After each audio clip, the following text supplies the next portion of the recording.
நேற்று சட்டம் எப்படி உருவானது, இந்திய அரசியலமைப்பு சட்டம் எப்படி நம்ம இந்தியாவில் உருவாக்கப்பட்டது அப்படின்றது முதல்ல பார்த்தோம். இன்னைக்கு பிரேம்பிள் பார்க்கணும், இதில் இடம் இல்லை எழுதி போகிறதுக்கு. அதனால் இது பார்த்துட்டு உடனே அதை நான் பார்த்துட்றேன். பிரேம்பிள் தான் முதல்ல பார்க்கணும். இருந்தாலும் பிரேம்பிள் பார்த்துட்டு அட்டவணை பார்த்தா தான் நமக்கு சீக்கிரம் புரியும். அதனால் இப்போ அட்டவணையை பார்த்துட்டு பிரேம்பிள்ஸ் பார்த்துடலாம். ஓகேங்களா?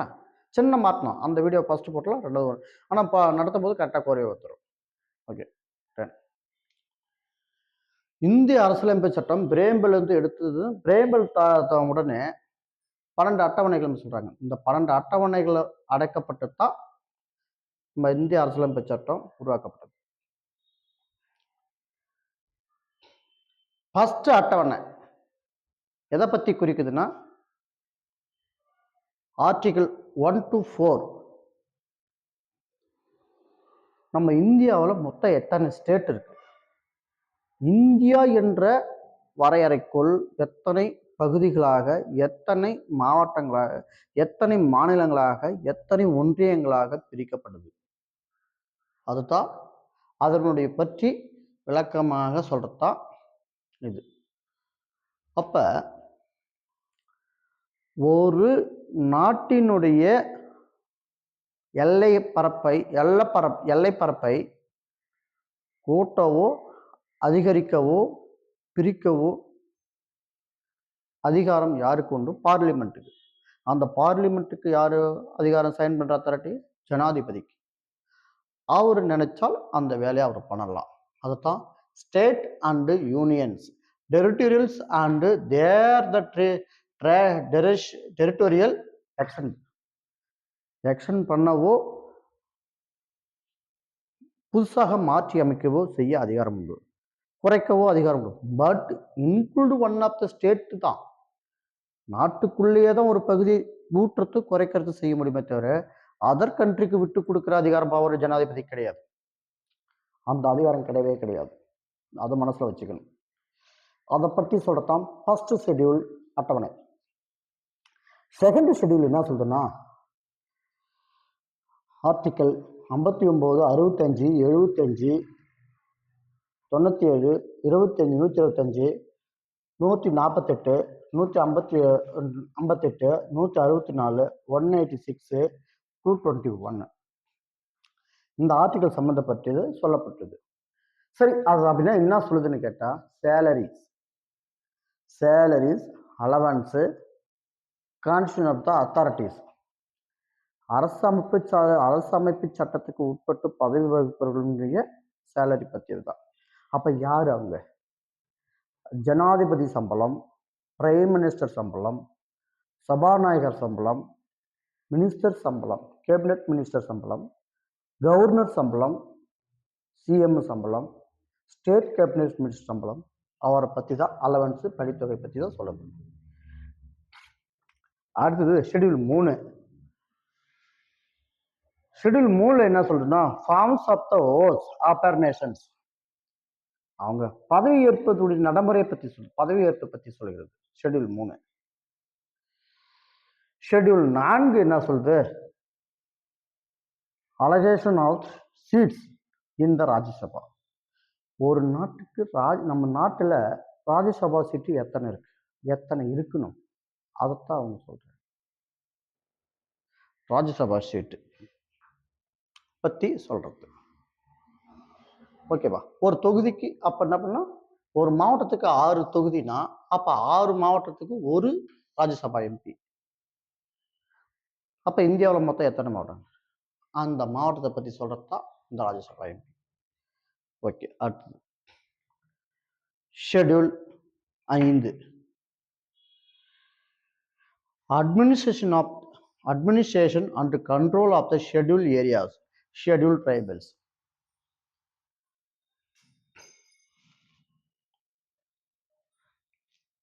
அட்மினிஸ்ட்ரேஷன் நிர்வாகத்தன்மை, நிர்வாகத்தினுடைய கண்ட்ரோல், மலைவாழ் மக்கள் உள்ள மலை பிரதேசங்கள் வாழும் மக்களுடைய நிர்வாகத்தை யாருடைய கட்டுப்பாட்டுக்குள் வரும்? மாநில அளவில் இருந்தால் அந்த மாநிலத்தினுடைய கவர்னருக்கும் முதலமைச்சருக்கும் அவர்களுக்கு நேரடியாக கண்ட்ரோல் பண்ண முடியும். அவங்களுக்கு தனி லிபர்ட்டி, தனி அதிகாரிலாம் கிடையாது. கீழ்நிலை அதிகாரிகளாம் அவங்க போய் கண்ட்ரோல் பண்ண முடியாது. அந்த இதுதான் சொல்லவுக்கு. ஷெட்யூல் 6 என்ன சொல்றதுன்னு கேட்டா 241 அண்ட் 271 5 275 அப்ப administration of tribal areas India, Assam, Meghalaya, Tripura, Mizoram இந்த ஏரியாக்கெல்லாம் சில கட்டுப்பாடுகள், சில அரசியலமைப்பினுடைய விதிகள் அந்த மாநிலத்துக்கு பொருந்தாலும் செல்லாது. அப்படி பொருத்தம் ஏற்படும் என்றால் அவருடைய அடிப்படை உரிமை பாதிக்காத அளவுக்கு தான் செய்ய வேண்டும். அதைத்தான் அந்த 6வது அட்டவணையில சொல்லப்பட்டுள்ளது. ஷெட்யூல் 7 என்ன சொன்னீங்களா? Union list, state list, concurrent லிஸ்ட்னு சொன்ன மாதிரியா? எந்த நாட்டில இருந்து, கனடா நாட்டில இருந்து, அயர்லாந்து நாட்டில இருந்து சொன்னாங்க பத்தியா? அதுதான். அப்ப அட்டவணை பத்தி சொல்றது எந்தெந்த வேலையை, எந்தெந்த தொகுதியை, எந்தெந்த பணியினை மாநிலம், மாவட்டம், ஒன்றியம், இது நேஷனல் அளவில் செய்யக்கூடிய அதிகாரம் என்னன்னா union list, state list, concurrent list அப்படின்றாங்க. மத்திய அரசு செய்யக்கூடிய பணிகள் என்ன, மாநில அரசு செய்யக்கூடிய பணிகள் என்ன, 2 அரசுகளும் சேர்ந்து செய்யக்கூடிய பணிகள் என்ன, அவங்க கையில என்னென்ன கட்டுப்பாடுகள் இருக்குது, அதைத்தான் இது சொல்லப்படுது.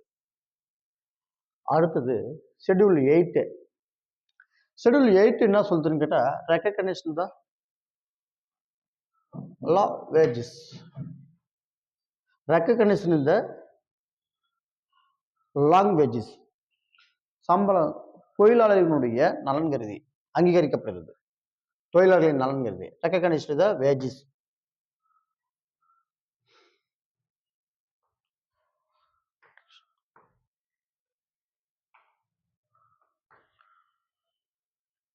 ஷெட்யூல் 9. ஷெட்யூல் 9 என்ன பண்ணா நீதித்துறையை பத்தி சொல்லுது. நீதித்துறை மற்றும் பாதுகாப்பத்தை பத்தி சொல்லுகிறது. அதன் பிறகு ஷெட்யூல் 10 ஆன்டி டிஃபமேஷன், கட்சித்தாவல் தடை சட்டம்.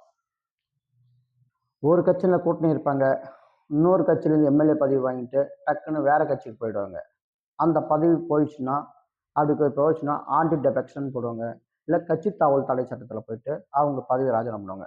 ஏற்கனவே 21 எம்எல்ஏக்கள் சஸ்பெண்ட் பண்ணதுனால தெரியும். இது சம்பந்தமாக இல்லை. இப்போ கூட ரீசெண்டாக இப்போ தாவேக்கலேருந்து ஏடிஎம்கே பார்ட்டிலேருந்து 4 எம்எல்ஏக்கள், ஒரு சில எம்எல்ஏக்கள் போனாங்க பார்த்தீங்களா, அதுக்கு இந்த கேஸ் பொருந்தும். இந்த கேஸ் தான் ஷெட்யூல் ஆன்டி டெஃபெக்ஷன், கட்சித்தாவல் தடை சட்டம். கட்சித்தாவல் தடை சட்டம் என்றால் ஒரு கட்சியில் இருந்துகிட்டு ஜெயிச்சுட்டு பதவி பெற்ற பிறகு வேறு கட்சிக்கு தாவினால் அந்த பதவி பறிக்கப்படும். அதுதான் கட்சித்தாவல் தடை சட்டம்.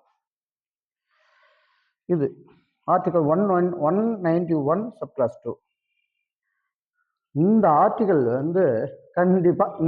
கண்டிப்பா கேட்பாங்க. இந்த அட்டவணையில எக்ஸாம்ல எப்பொழுதுமே 11ம் 12ம் கண்டிப்பா கேட்பாங்க.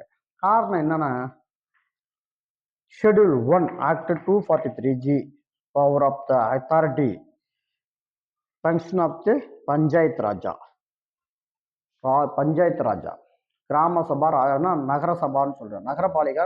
இதுக்கு எப்படி சுருக்கமா சொல்ல போனா கிராமபாலிகா, நகரபாலிகான்னு சொல்லுவாங்க. அட்டவணை 11வது அட்டவணை பஞ்சாயத்து தலைவர் எலெக்ஷன் வைக்கிறாங்க பத்தியா, அந்த பஞ்சாயத்து தலைவர் எலெக்ஷனுக்கு என்ன அதிகாரம், எப்படி உரிமை, எப்படி நடத்தணும் அப்படின்றது அவங்களுடைய ஆளும் திறமையை உள்நீச்சு கூறுவதுதான் இந்த ஷெட்யூல். இது கிராம பாலிகான்னு சொல்லுவாங்க. கிராம பாலிகானா ஷெட்யூல் 10 லெவல்ல power of authorities, function of the control, panchayat 29 subjects, 29 subject அதில் இருக்கு. சரி, கிராம பஞ்சாயத்து பத்தி பார்த்தாச்சு. அப்ப 11வது அட்டவணை என்ன சொல்றது? கண்டிப்பா இந்த எக்ஸாம்ல இந்த அட்டவணையும் கண்டிப்பா கேட்பாங்க. எப்போதுமே கேட்டுதான் இருக்கிறாங்க, கேட்காம இல்ல, கேட்டுதாங்க. அதை விட்டா எக்ஸம்ஷன் மிசோரம் இந்த 6வது அட்டவணை கேட்பாங்க, இதான் கேட்டுட்டு இருக்கிறாங்க. அதன் கிட்ட இந்த அட்டவணை கேட்டுக்கிறாங்க. அது எதுன்னு கேட்டனா இதை மட்டும் தனியா கேட்பாங்க. ஒரு ஜனாதிபதிக்கு ஒரு எல்லை, இந்தியனுடைய எல்லையை வரையறை செய்யும் பொழுது வேறு நாட்டுக்கு விட்டு கொடுக்கறதுக்கு குறைக்கிறதுக்கு அதிகாரம் உண்டா அப்படின்னு கேட்டால் அந்த அதிகாரம் இல்லை. only extent of the power.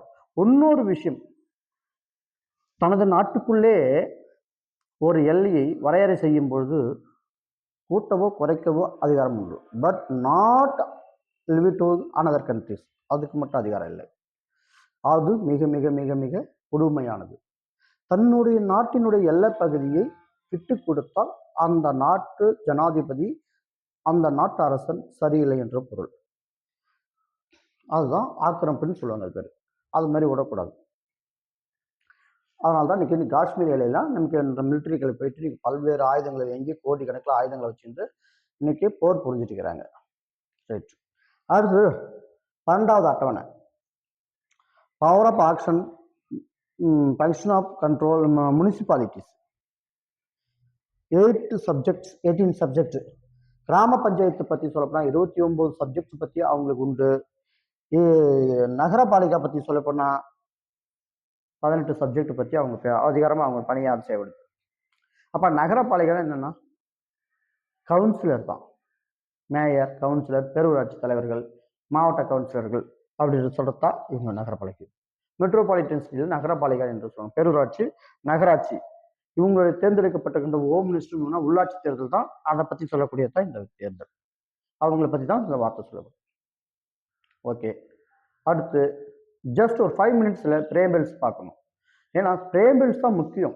இது உங்களுக்கு ஜஸ்ட் அது சொன்னாதான் இது உங்களுக்கு புரியும். அதனால இப்போ உடனே பிரேபிள்ஸ் பார்த்துடலாம். ஜஸ்ட் ஒரு வெயிட். அடுத்த வீடியோ கண்டிப்பாக உடனே பிரேபிள்ஸ் தான். நன்றி.